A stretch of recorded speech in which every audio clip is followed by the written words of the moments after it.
حضرت عثمان غنی رضی اللہ تعالیٰ عنہ کی خلافت کا زمانہ آیا، وہ بادشاہ بنے۔ پھر حضرت عثمان رضی اللہ تعالیٰ عنہ کی خلافت کے بعد حضرت علی رضی اللہ تعالیٰ عنہ کی خلافت کا زمانہ آیا، وہ بادشاہ بنے۔ ان تمام خلفائے راشدین کے زمانے میں تراویح کی رکعت 20 ہی ہوئی ہیں۔ اس لیے پتہ چلا کہ 20 رکعت تراویح پر تمام صحابہ کا اجماع ہے، اور نبی صلی اللہ تعالیٰ علیہ وسلم کا حکم ہے، علیکم بسنتی و سنت الخلفاء الراشدین المہدیین، کہ تم پر لازم ہے کہ تم میری سنت پر عمل کرو اور میرے خلفائے راشدین کی سنت پر عمل کرو۔ تو تراویح کی رکعت کتنی ہے؟ 20۔ چلو اور کون سوال کرے گا؟ تنویر،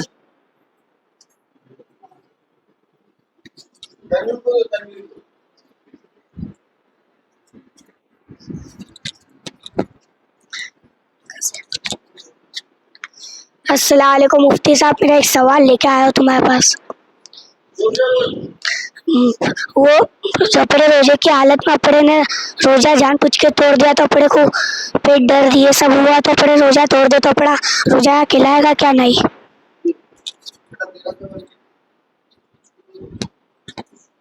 السلام علیکم مفتی بنیر، میرا ایک سوال ہے، روزے میں نیت کرنا ضروری ہے کہ نہیں ہے؟ اور کس کا سوال ہے؟ چلو ایک ساتھ۔ مفتی صاحب میرا ایک سوال ہے، مفتی صاحب میرا ایک سوال ہے، روزے کی حالت میں جیکسن لگائے یا باٹلا چڑھائے تو روزہ کھلائے گا کہ نہیں؟ سوال ہے تنویر، تیرا سوال کیا تھا؟